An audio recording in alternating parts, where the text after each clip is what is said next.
தமிழ் சின்னத்திரையில் பிரபலமான தொகுப்பாளினிகளில் ஒருவர்தான் அர்ச்சனா.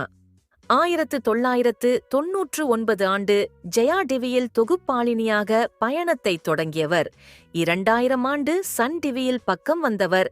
செம ஹிட் ஷோக்கள் தொகுத்து வழங்கி அதிக மக்களை கவர்ந்தார். சுமார் 7 ஆண்டுகள் காமெடி டைம், இளமை புதுமை ஆகிய நிகழ்ச்சிகளை தொகுத்து வழங்கி வந்தவர். 2008 ஆண்டு கலக்கப்போவது யாரு நிகழ்ச்சி மூலம் விஜய் டிவி பக்கம் வந்தார். சின்னத்திரையில் கிட்டத்தட்ட 25 ஆண்டுகளுக்கு மேல் பயணித்து வருகிறார். தற்போது ஜி தமிழில் நிறைய நிகழ்ச்சிகளை தொகுத்து வழங்கி வருகிறார். இந்த நிலையில் தொகுப்பாளினி அர்ச்சனா வீட்டில் உயிரிழப்பு ஏற்பட்டுள்ளது. அதாவது அர்ச்சனாவின் அம்மா இன்று உயிரிழந்துள்ளாராம்.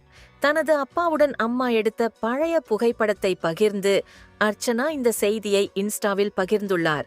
மேலும் உடனுக்குடன் செய்திகளுக்கு இப்போவே கோலிவுட் காம்பஸை சப்ஸ்கிரைப் பண்ணிக்கோங்க.